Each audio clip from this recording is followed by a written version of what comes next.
Assalamualaikum warahmatullahi wabarakatuh.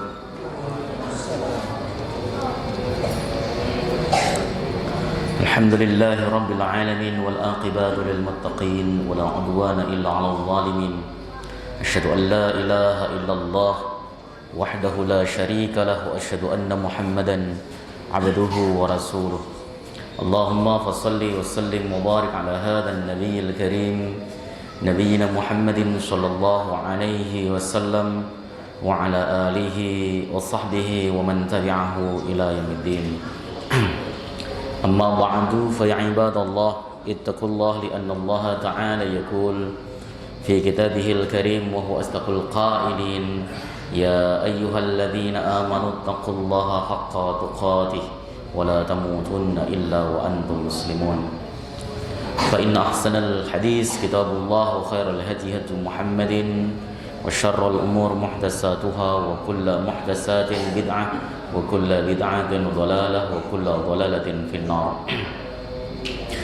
Alhamdulillah, segala puji bagi Allah Subhanahu wa taala, Tuhan semesta alam yang telah memberikan kita nikmatul iman wal Islam wa sihatil badan, sehingga pada kesempatan malam hari ini kita bisa melaksanakan ibadah salat maghrib berjamaah disambung dengan halaqah sejenak dalam rangka membahas agamanya Allah Subhanahu wa taala.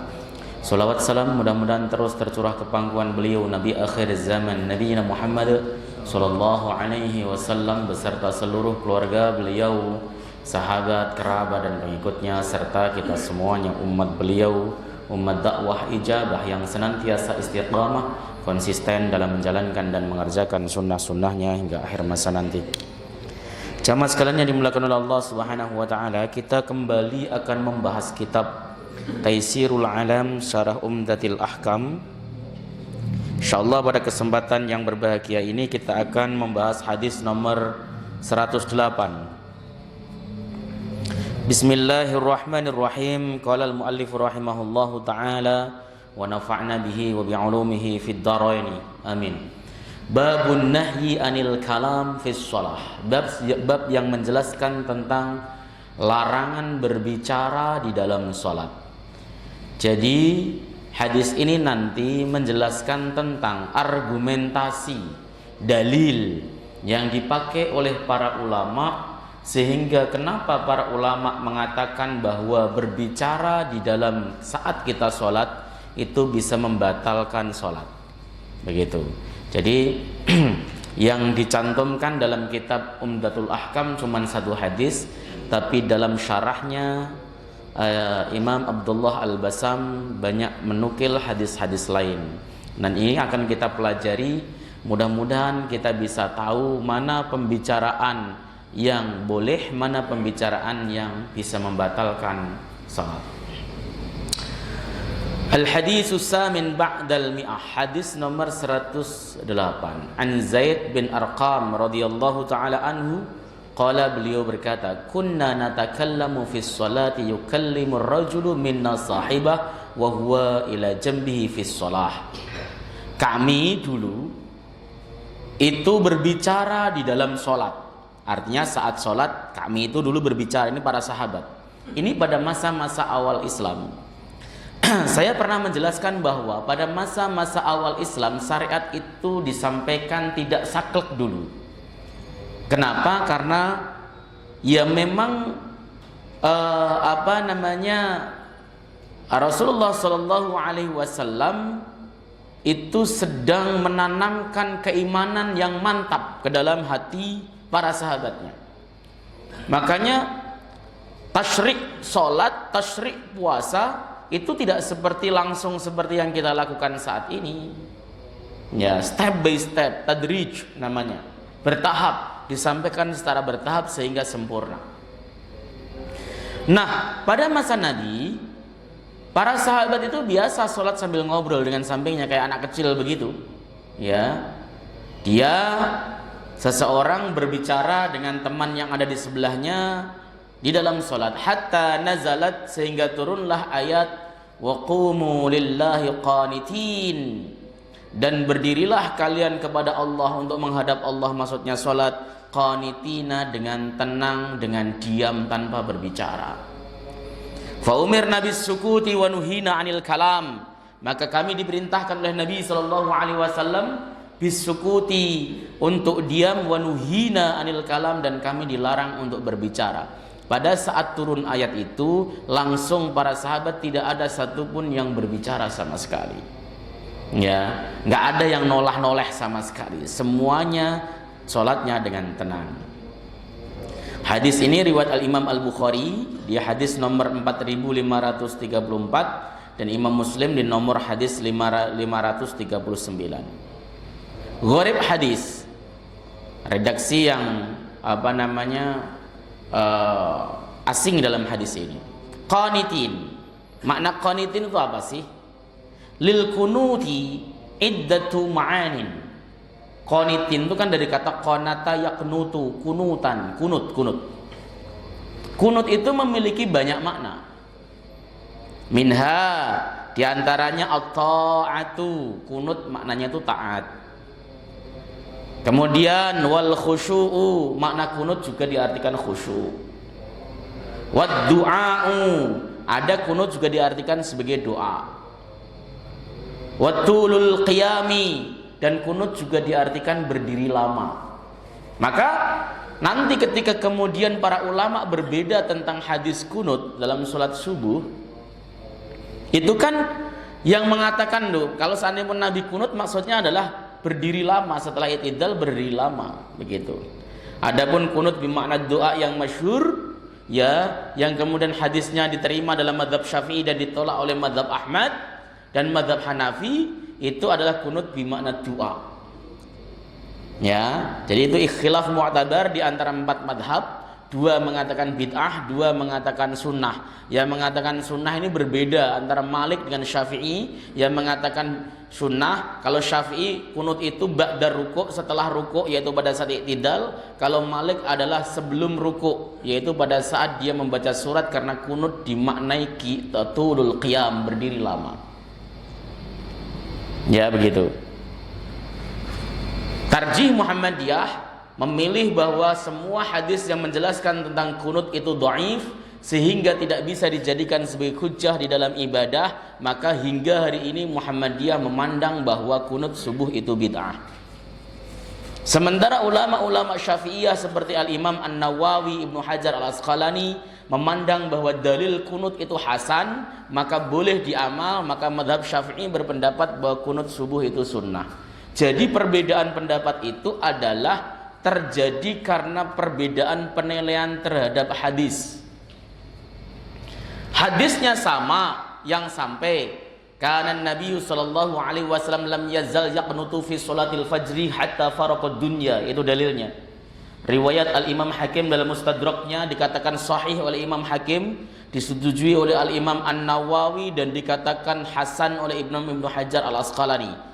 Ya, tetapi hadis ini dihukumi dhaif oleh beberapa ulama seperti Imam Ahmad bin Hanbal, dihukumi dhaif oleh Yahya Al-Madini, kemudian dihukumi oleh Ibnul Madini, kemudian dihukumi dhaif oleh Ibnul Taimiyah, dihukumi dhaif juga oleh Tarjih Muhammadiyah.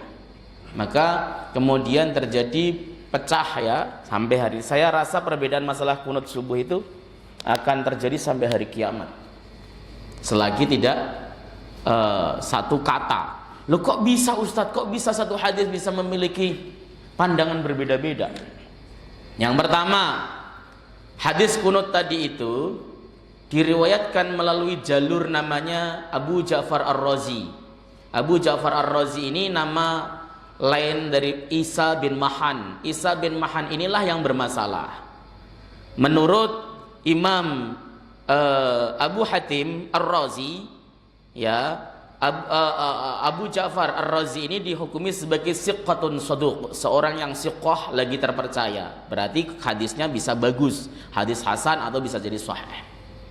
Tapi menurut Ibnu Hibban, Ibnu Taimiyah, Abdullah bin Ahmad bin Hanbal dan sebagainya, nah, Abu Ja'far Ar-Razi ini adalah Sayul Hifdzi. Sayul Hifdzi itu artinya buruk hafalannya. Ya, hafalannya tidak bagus, hafalannya tidak kuat, sehingga seorang rawi yang hafalannya tidak kuat hadisnya jadi dhaif. Sementara para ulama mengatakan bahwa untuk sandaran hukum tidak boleh menggunakan hadis dhaif, harus hadis sahih ataupun minimal hasan. Itulah kemudian menjadi perbedaan pendapat, supaya antum tahu gitu aja dulu. Tapi kalau madhab Hanafi, madhab Ahmad menghukumi bahwa kunut subuh itu bid'ah. Ya, dan itu yang dipilih oleh Tarjih Muhammadiyah. Kenapa? Karena versi Tarjih hadis-hadis tentang kunut itu dhaif semuanya. Yaitu pilihan. Kemudian was-sukutu, kunut juga artinya sukut, diam. Wa huwal muradu huna, dan itu yang dimaksudkan di dalam ayat ini. Wa qumu lillahi qanitin, dan berdirilah kalian untuk menghadap Allah Subhanahu wa taala dalam kondisi tenang, dalam kondisi diam, jangan berisik, jangan ngobrol. Kan kalau kita lihat hadis dari Ubadah bin Samit yang dikutip oleh Al-Imam An-Nawawi dalam Syarah Sahih Muslim, itu di masa Nabi, orang itu kalau sholat, Nabi sholat di belakang itu niruin bacaan Nabi, Pak. Nabi baca Fatihah, makmum baca Fatihah, dan itu agak keras. Nabi baca surat, misalnya baca surat Al-Kafirun, makmum baca Al-Kafirun juga, niru Nabi. Misalnya, qul ya ayyuhal kafirun, belakangnya qul ya ayyuhal kafirun, sama niru Nabi. Sehingga Nabi SAW berputar lalu mengatakan, siapa yang tadi menggangguku di dalam salatnya? Kami ya Rasulullah, jangan baca apapun illa bi Fatihatil Kitab, kecuali dengan surat Al-Fatihah. Itu yang kemudian masyhur sekali, dan itu termasuk hadis yang di-approve oleh majelis tarjih bahwa hadis tersebut makbul, hadis sahih. Seperti itu ya. Jadi memang pada masa Nabi salat itu berisik, noleh kanan, noleh kiri, ngobrol dengan bro, udah makan belum? Misalnya pada masa Nabi, masa-masa awal Islam begitu. Dan jangan kaget, ya itulah Islam itu disampaikan dengan pelan-pelan. Sama itu sebenarnya memberikan pelajaran bagi kita ketika berdakwah, itu nggak usah langsung streng, wis ini nggak boleh, itu nggak boleh, santai dulu, tanamkan tauhid dulu, iman. Kalau saya kalau di masjid misalnya atau ngaji dan sebagainya, pengurusnya kan kadang-kadang, Ustadz di sini tuh banyak sekali perjudian, banyak sekali gini-gini sebagainya. Saya tidak akan fokus ke perjudian dulu. Ajak dia ngaji dulu. Kalau dia ngaji, lama-lama dia nggak main judi. Itu serius. Lah kalau kemudian judi haram, itu haram, mereka main judi tiap hari, ya nggak bakal ngaji dia. Kenapa? Daripada disindar-sindir di pengajian, Ustadz saya mending nggak ngaji. Itu serius. Ya, dakwah itu harus ada strateginya. Tadrij tadi, berangsur-angsur, karena syariat Islam juga sampai kepada kita dengan berangsur-angsur. Baik. Faqad fahima minhu as-sahabatu, ya, nahyuhum, sebentar, an-nahyahum anil kalam fi sholati wa amrahum bis sukut. Sahabat memahami ayat tersebut bahwa itu merupakan larangan bagi mereka untuk berbicara di dalam sholat dan perintah untuk diam. Walam fi qaulihi anil kalam adalah lil ahad. Lam, ya, di dalam kaul atau dalam sabda Nabi anil kalam itu lil ahdi. Lil ahdi pada masa itu, li ahdil hudur maksudnya. Ya, itu gharib hadisnya.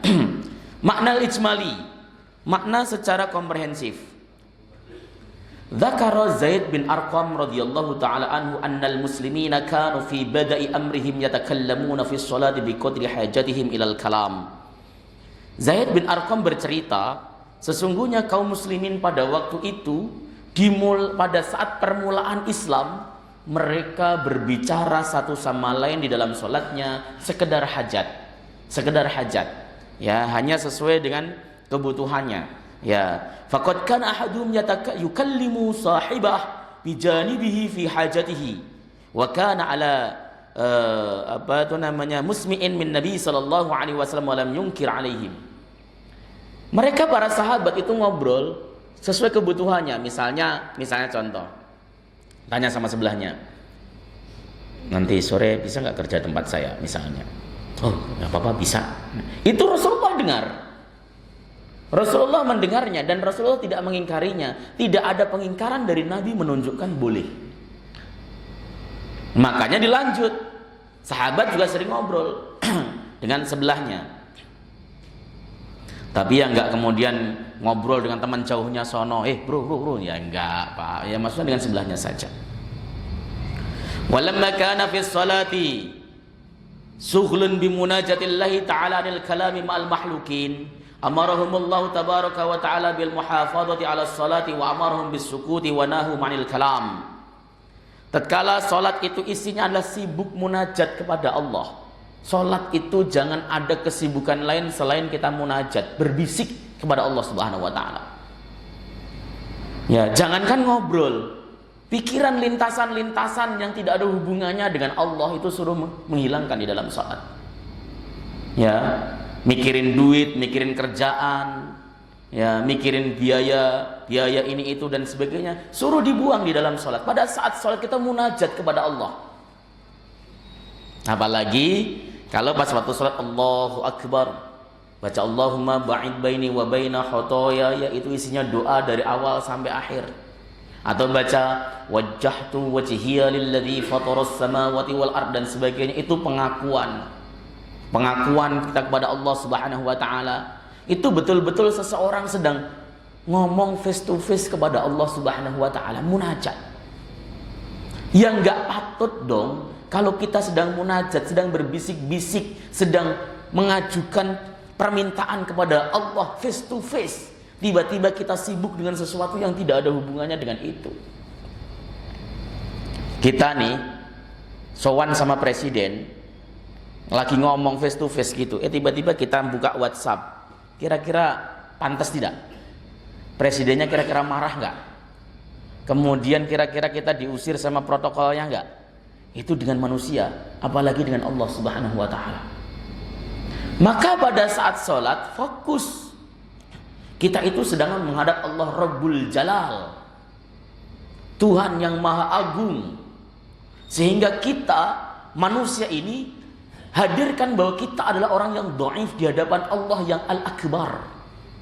Allah yang Maha Besar, Maha Kuasa, Maha Agung, Maha Perkasa.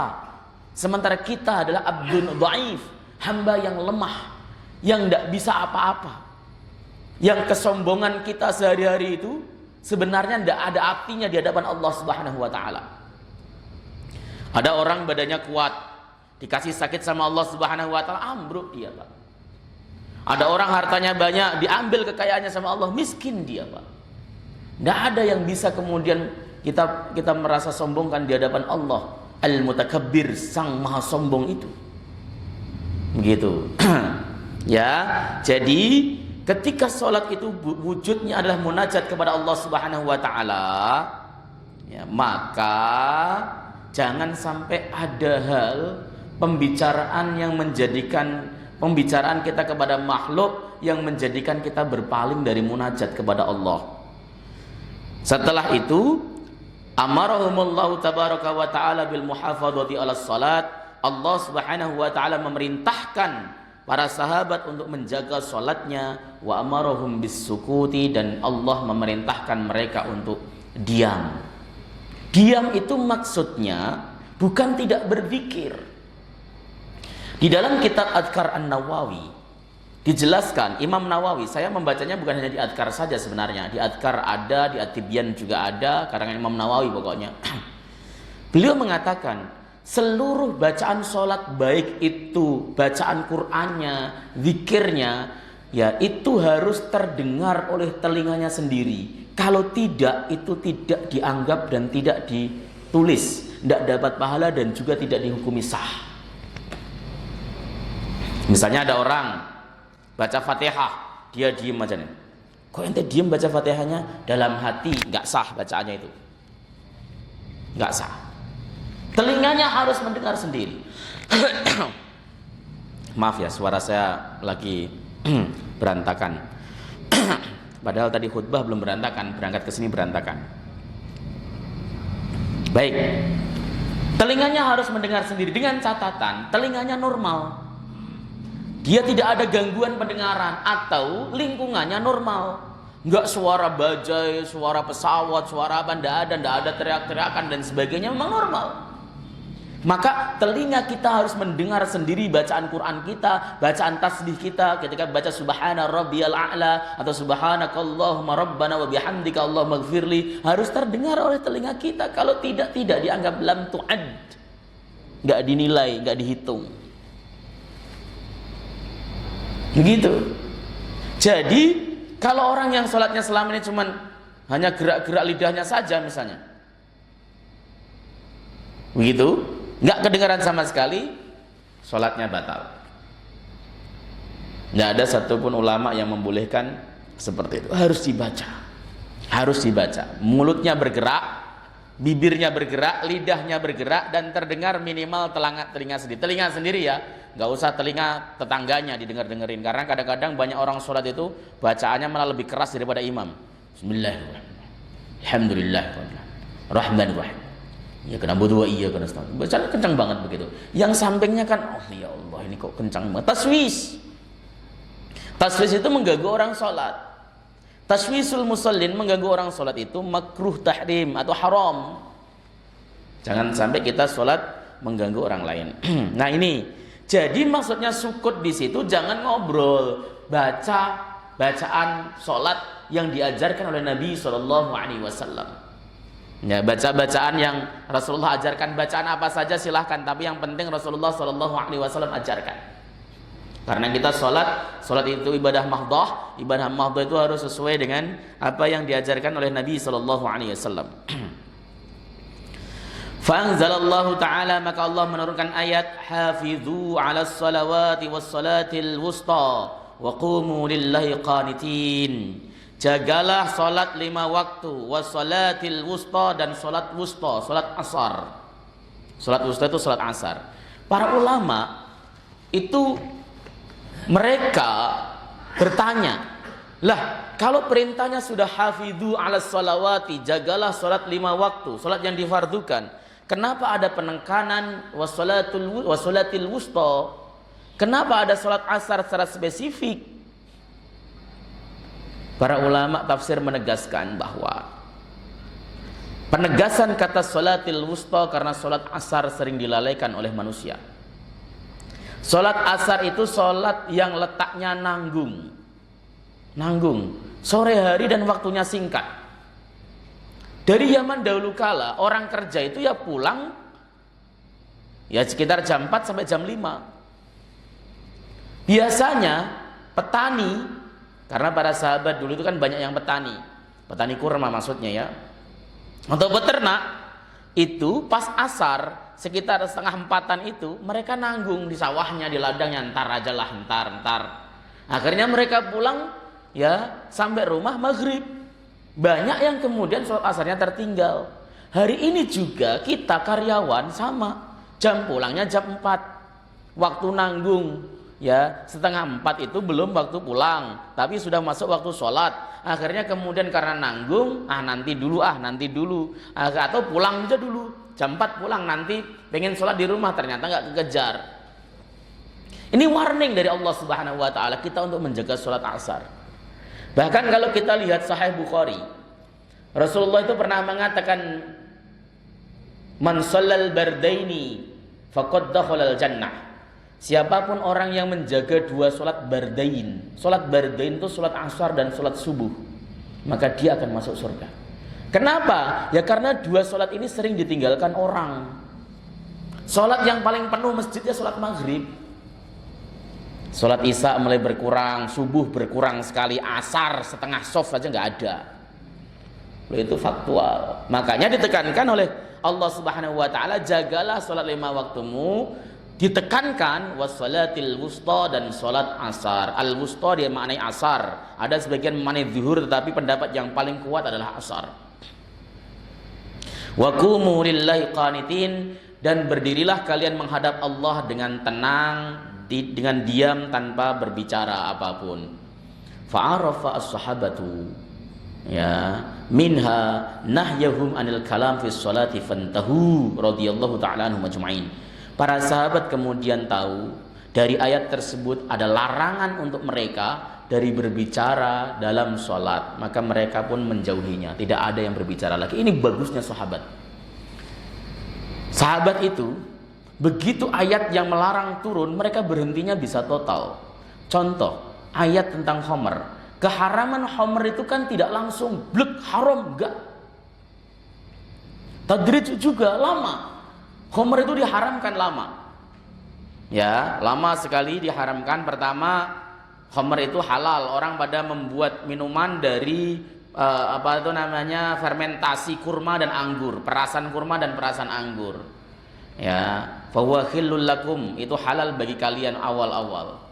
Kemudian turun ayat yas'alunaka 'anil khamri wal maisir qul fihima ismun kabir wa manafi'un linnas.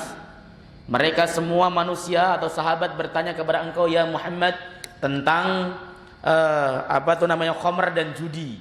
Katakan di dalamnya ada dosa besar dan manfaat untuk manusia. Itu ada yang meninggalkan dan ada yang masih mengerjakan. Masih minum khamr, kenapa? Ada manfaatnya kok. Ya. Terus kemudian salah satu sahabat yang masih minum khamr adalah Abdurrahman bin Auf. Suatu hari pas waktu selesai sholat asar, Abdurrahman bin Auf, sahabat Nabi, mengajak teman-temannya di rumahnya untuk minum khamr. Setelah mereka mabuk, masuk waktu maghrib, Abdurrahman berdiri untuk jadi imam sholat maghrib. Dia imam dalam keadaan mabuk. Pas waktu dia baca Qul ya ayyuhal kafirun, bacaannya salah. Qul ya ayyuhal kafirun a'budu ma ta'budun. Sahabat yang enggak mabuk kaget karena ada sahabat yang enggak mabuk. Itu kok bacanya a'budu ma ta'budun, kurang elak, maknanya kan beda. Lapor sama Nabi sallallahu alaihi wasallam. Nabi diam. Tapi apakah khamr diharamkan? Enggak. Ayat berikutnya yang turun adalah wala taqrabus shalah wa antum sukara. Jangan dekati salat jika kamu dalam keadaan mabuk. Kalau mabuk jangan salat. Kalau udah sembuh baru sholat. Sebegitu pemahamannya. Belum haram. Sahabat masih pada minum. Pada minum minuman keras masih. Yang penting jangan mabuk pas waktu sholat. Baru ketika turun ayat ya ayyuhalladzina amanu innamal khamru wal maisiru wal ansabu wal azlamu rijsum min amali syaitan fajtanibuhu la'allakum tuflihun. Sahabat pada membuang khamrnya, apa yang masih simpan di gudang dibuang di jalan-jalan, ditumpah-tumpahin semuanya. Apakah mereka enggak sayang? Enggak, kenapa? Keimanan mereka sudah jadi. Mereka menerimanya dengan tadrij sehingga kuat kokoh imannya. Kalau saat itu diharamkan, enggak pada mau mereka. Itulah pembinaan iman yang dilakukan Nabi Shallallahu Alaihi Wasallam yang luar biasa. Ikhtilaful ulama, perbedaan ulama. Hadisnya padahal jelas loh. Menurut saya ya, hadis tadi itu jelas. Tapi di dalam memahami hadis ulama bisa beda. Katakan ikhtilaful ulama, ulama berbeda pendapat atau perbedaan ulama. Ajma'al ulama ala butlani salati man takallama fiha 'amidan li ghairi maslahatiha 'aliman bitahrimi. Ulama sepakat batalnya sholat orang yang berbicara di dalam sholat dengan sengaja tanpa ada hubungannya dengan kemaslahatan sholat, sementara dia tahu itu haram. Kalau berbicaranya ada hubungannya dengan kemaslahatan sholat, mazhab Malik mengatakan nggak batal, berarti nggak sepakat. Syafi'i, Hambali, Hanafi batal orang berbicara dengan sengaja meskipun hubungannya dengan kemaslahatan sholat. Tapi mazhab Malik, kalau ada hubungannya dengan kemaslahatan sholat itu tidak batal. Contoh nih, ada imam, dia bingung posisinya, ya, bingung, ya, posisinya itu dia harus berdiri atau duduk. Berdiri, dia bengong misalnya. Diingetin subhanallah, dia tambah bingung. Diingetin subhanallah lagi, karena dia memang bingung, saya itu harus ngapain, bingung. Maka jamaah bawa belakangnya boleh nyeletuk sujud, gitu kan. Itu boleh, sah versi Malik. Itu pernah terjadi. Ya, kemarin saya ditanya, dia di Syahid ditanya, Ustadz, pernah kejadian itu imam bingung semuanya, itu nggak bisa. Dia mau berdiri bingung, mau duduk bingung dan sebagainya. Di belakang jamaah itu tiba-tiba nyerah sujud, gitu kan. Akhirnya dia tahu sujud. Bagaimana sholat orang tadi? Perspektif Malik sah. Ya. Atau ada imam lupa baca Fatihah. Namanya juga orang lupa. Saya pernah sholat di belakang seorang kiai lupa baca Fatihah sholat subuh. Allahu Akbar. Mungkin karena ke bawah habis sholat tahajud kan ngantuk ya. Bismillahirrahmanirrahim. Inna anzalnahu fi lailatul qadr. Kita lah, enggak baca Fatihah. Ya, begitu kan? Apa solusinya? Kalau diterusin kan batal. Dibacain subhanallah, ya enggak tahu dia enggak merasa salah. Salahnya apa? Subhanallah. Lah, imamnya enggak tahu. Wong dia lupa baca Fatihah. Apa yang dilakukan? Jamaah belakang nyeletuk, belum baca Fatihah. Ya. Kalau dalam perspektif Syafi'i, batal nggak? Batal. Perspektif Malik, sah nggak? Sah. Karena ada kemaslahatan sholat. Lo yang kayak gini-gini itu, keadaan semacam ini kadang-kadang perlu diketahui apa? Karena kalau pas itu kejadian pada kita, nggak pada bengong semuanya. Gimana? Ngapain ini negurnya? Nggak baca Fatihah gimana? Akhirnya kasak kusuk. Pak Kiai belum baca Fatihah. Malah batal malah. Ya, kenapa? Karena fikihnya ndak mumpuni. Padahal kalau berbicara ada kaitannya dengan kemaslahatan sholat, perspektif mazhab Malik ndak apa-apa. Tapi 3 mazhab mengatakan batal sholatnya. Wahdalafu fi sahi wal jahil wal mukrah wan naim. Ya, dan mereka berbeda pendapat terkait orang yang lupa, orang yang bodoh, orang yang terpaksa, atau orang yang tertidur. Ini ada aneh, orang sholat ngigo berarti ini. Fadzabal hanabilatu ila butlani sholati fi kulli hada.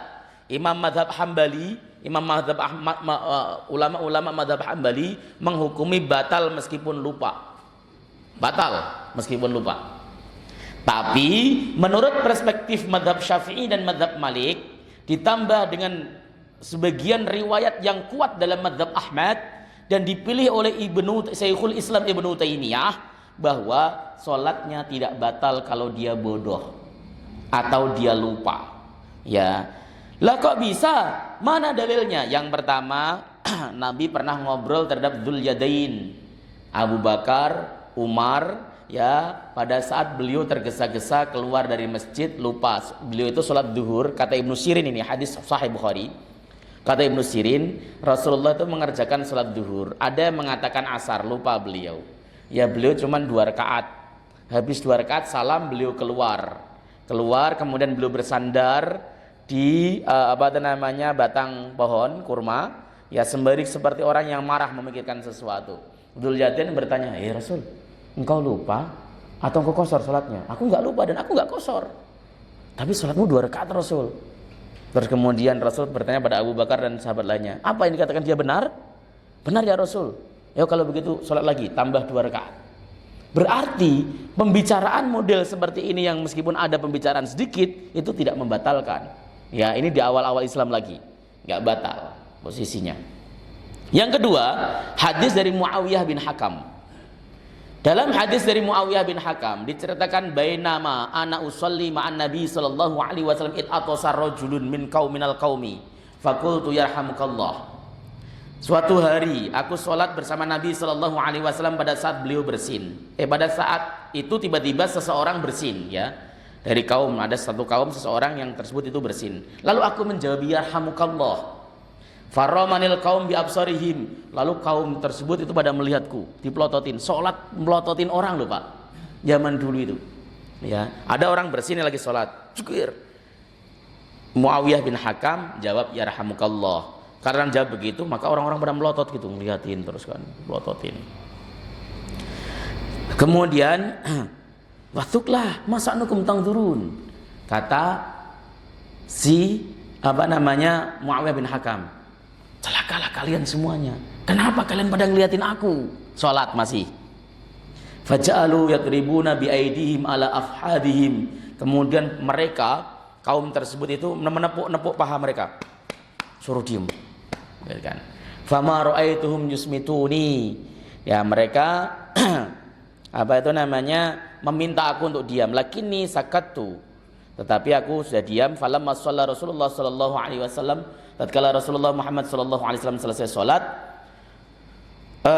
qala beliau berkata, inna hadhihi salata la yasluhu fiha syai'un min kalamin nas. Sesungguhnya salat ini tidak boleh, ya, ada ucapan manusia sedikit pun, falam ya'murhu bil i'adah, dan beliau tidak menyuruh untuk mengulanginya, berarti sholatnya orang bodoh yang ngobrol sah. Ya, dan larangan, dan Rasulullah ketika bersabda sesungguhnya sholat itu tidak boleh ada ucapan manusia sedikit pun, itu untuk orang yang ngerti. Artinya menunjukkan sholat kalau berbicara batal, tapi jika kita bodoh sholatnya sah dan tidak usah mengulang. Hadis tersebut sahih di dalam riwayat Al-Imam Al-Bukhari. Nah, ini menunjukkan bahwa jika ada orang mu'alaf baru masuk Islam, sholatnya masih noleh, sholatnya masih kadang nyeletuk sendiri dan sebagainya, ya biarkan. Kewajiban dia cuma ngaji, ajakin dia ke majelis taklim, ajakin dia belajar agama yang benar. Ya, jangan kemudian ketika sudah wah dia mu'alaf, alhamdulillah, sudah asyhadu an la ilaha illallah wa asyhadu anna muhammadar rasulullah, dibiarkan saja keliru. Ada pembinaan harus. Salatnya bagaimana? Ya. Harus ada pembinaan. Makanya yang perlu adalah pasca dia mu'alaf itu bagaimana? Dibina salatnya, dibina wudunya. Saya itu pernah loh dapat mu'alaf. Ya, dia meminta saya, "Ustaz, ajarin saya salat." "Bapak masuk Islam sudah berapa lama?" "Sudah 2 minggu." "Kok belum sholat?" "Saya belajar sholat sama seorang ustadz, tapi sulit bacaannya. Ini ada bacaannya, itu ada bacaannya." Duh, gimana sih ustadz ini? Mestinya untuk orang-orang mu'alaf baru masuk Islam begitu dipermudah. Niat dalam hati. Saya ajar niat dalam hati. Kemudian takbir, Allahu Akbar, bisa Pak. Nah, enggak usah baca apapun. Fatihah bisa enggak? Enggak bisa, Pak. Gimana solusinya? Wah, di rumahnya ada papan tulis, saya tulisin di papan tulis besar. Nanti sholatnya sambil baca ini ya. Ya. Kemudian ruku, baca apa Pak Ustadz? Nggak usah baca. Sujud, nggak usah baca, nggak ada yang bacanya. Nah, kemudian tahiyat akhir, hafal nggak? Ini, waduh, nggak bisa Pak Ustadz. Ya sudah diganti zikir yang lain. Subhanallah, subhanallah, subhanallah, terus-terusan pokoknya. Ya, sampai seberapa lama langsung salam. Kenapa? Karena dia urgent untuk melaksanakan ibadah.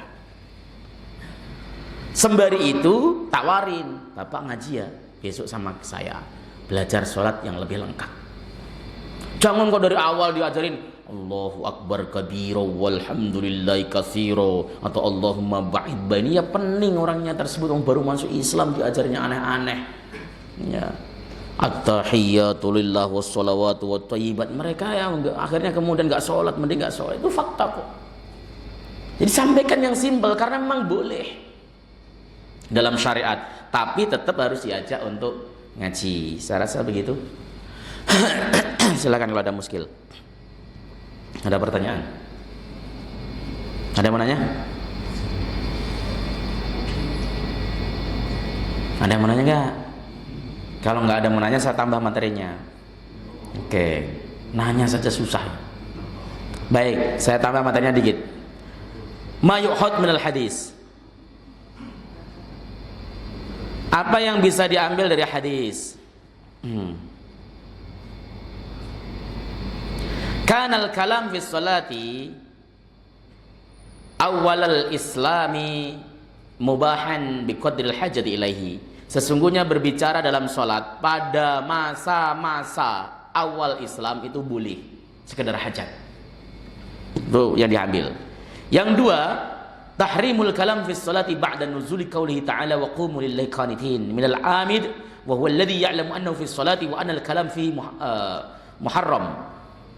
Haram berbicara di dalam sholat setelah turun firman Allah qumu lillahi qanitin. Bagi orang yang sengaja. Adapun orang yang tidak sengaja, bodoh, lupa dan sebagainya, itu tidak apa-apa. Bapak misalnya tiba-tiba nyari barang, dia barang kemana sih kunci, kata istrinya lagi sholat, itu di meja gitu kan. Setelah sholat, "Loh kamu kok tadi sholat ngomong?" "Enggak tahu, saya emang nggak boleh misalnya." Itu nggak batal, dia masih jahil, udzur bil jahal. Tetapi udzur bil jahal juga nggak bisa diberikan sembarangan ya. Untuk di Jakarta ini saya rasa nggak ada udzur bil jahal itu. Udzur karena bodoh itu nggak bisa. Kenapa? Karena majelis taklim di Jakarta banyak sekali. Kecuali udzur bil jahal itu misalnya di sono nih, di suku pedalaman, nah itu udzur bil jahal boleh. Lah kalau di Jakarta langkah sedikit ada masjid ada kajian, langkah sedikit ada masjid ada kajian. Begitu. Tapi kadang-kadang kajiannya nggak bahas fikih sih. Orang Jakarta itu lebih suka ngaji itu membahas keutamaan-keutamaan. Ya baca sekian, nanti keutamanya rezekinya ngucur, nggak berhenti itu seneng. Ngajar fikih lah buat apa sih Ustadz, ngajar fikih dan sebagainya, itu serius. Makanya kemarin waktu saya ngajar Kifatul Ahyar, tentang saya sampaikan perempuan itu kalau pakai mukena sampai sini, sampai kelihatan ini, itu batal sholatnya perspektif madhab Syafi'i. Kenapa? Karena wajah itu batasan akhirnya ini, dakan leher ini bukan wajah. Kalau bukan wajah berarti aurat. Kalau ditambah ke dalam sholat itu batal sholatnya. Diprotes saya sama bapak-bapak. Lah kalau memang batal, kenapa ustadzah zaman dulu nggak menyampaikan? Lah saya mana tahu menyampaikan apa tidak. Kadang-kala disampaikan, mungkin istri bapak yang nggak denger atau nggak ngaji, atau memang ustadzahnya memang nggak nyampaikan. Karena dipahami wajah ya segini.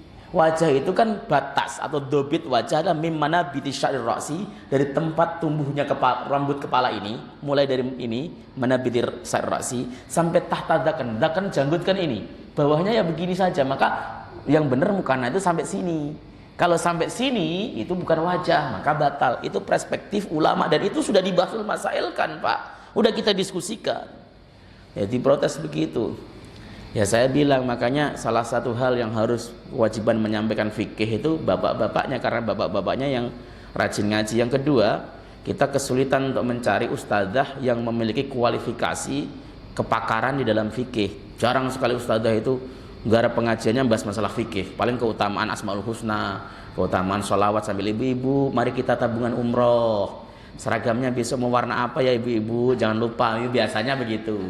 Ya, makanya kadang-kadang hal yang sifatnya prinsipil dalam ibadah nggak terlalu tersentuh sama sekali. Contoh, saya dilapori, Ustadz itu ada jamaah ibu-ibu ngadain sholat tarawih, terus imamnya di depan, iya kayak laki-laki begitu. Ya salah lah. Bagaimana cara imam perempuan? Imam perempuan itu adalah dia sebaris dengan saf pertama, cuman maju dikit aja di tengah persis. Caranya ngatur saf perempuan itu begitu, diterangkan dalam banyak kitab itu begitu. Jangan seperti saf laki-laki. Nah itu yang imam ustadzahnya, lah enggak tahu kok gitu tuh. Ya jangan nanya saya, tanya aja sama dia dasarnya dari mana. Nah, itu fakta bahwa memang kita kesulitan untuk mencari ustadzah-ustadzah yang memiliki kapasitas fikih yang memadai. Itulah kenapa sehingga banyak sekali hal-hal yang mestinya diketahui oleh para istri kita ternyata belum diketahui, termasuk oleh kita juga kok Pak. Ya, pengajian itu kalau membahasnya masalah, misalnya contoh keluarnya Dajjal, seneng banget, manteng ini, Imam Mahdi dan sebagainya. Kalau saya Imam Mahdi mau turun kapan pun itu nggak penting bagi saya loh ya saya yakini karena hadis yang menjelaskan tentang Imam Mahdi itu derajatnya sudah mutawatir, kata Syekh Nasruddin Al-Albani ya, sudah mutawatir. Saya yakini akan turunnya kapanpun, turun besok aja kita siap, yang penting amal kita saleh. Jangan kemudian wah Imam Mahdi sudah turun dan sebagainya lalu kita kemudian takut tapi nggak ngapa-ngapain, subuh tetap kesiangan, ya percuma. Itu serius ya. Dan kajian-kajian kayak gitu itu ya manfaat bagus kok, ikhbarul akhir zaman itu bagus, cuman jangan lupa kajian-kajian fikihnya, kajian tauhidnya itu dimantepin, bagus ya. Terus kedua adalah hadis-hadis kajian-kajian yang menjelaskan tentang keutamaan amalan-amalan tertentu. Saya sering mengatakan, bapak nggak tahu pahalanya tapi mengerjakan dengan benar, itu Allah nggak bakal dolim kok, dikasih sesuai dengan janjinya ya. Nggak mesti harus tahu ini pahalanya sekian, pahalanya sekian, nggak mesti. Karena Allah itu tidak pernah mengingkari janjinya ya. Makanya udzur bil jahal itu tidak bisa diberikan serampangan. Wah saya nggak tahu Ustadz, di Jakarta ya Anda dosa. Kenapa? Karena Anda dekat dengan pengajian tapi nggak pernah datang gitu. Walaupun saya nggak pernah ngabsen begitu, malaikat apa nggak ngabsen? Ya ngabsen pasti. Malaikat samping kanan kirinya sendiri-sendiri maksudnya ngabsen. Dan ngaji juga nggak mesti harus sama saya Pak, bebas ngaji sama siapa saja, yang penting dapat ilmu yang manfaat. Yang nomor 3, anal kalam ma'al hurmatihi mufsidun lis sholati li annan nahya yaqdadil fasad. Sesungguhnya berbicara ya itu merusak sholat, haram dan merusak sholat, membatalkan sholat, karena larangan itu memiliki implikasi merusak sholat. Kemudian yang keempat pelajaran, annal kunuta al-madhkura fi hadhil ayat muradun bi as-sukut. Kama fahimau sahabatu wa amilu bi muqtadahu fi zaman Nabi sallallahu alaihi wasallam. Sesungguhnya kunut yang ada di dalam ayat tersebut maksudnya adalah diam, bukan berdoa. sebagaimana dipahami oleh para sahabat dan mereka amalkan di zaman Nabi sallallahu alaihi wasallam. Wallahu taala alam bissawab. Kita tutup dengan kafatul majlis. Subhanakallahumma wa bihamdika asyhadu an la ilaha illa anta astaghfiruka wa atubu ilaik. Assalamualaikum warahmatullahi wabarakatuh.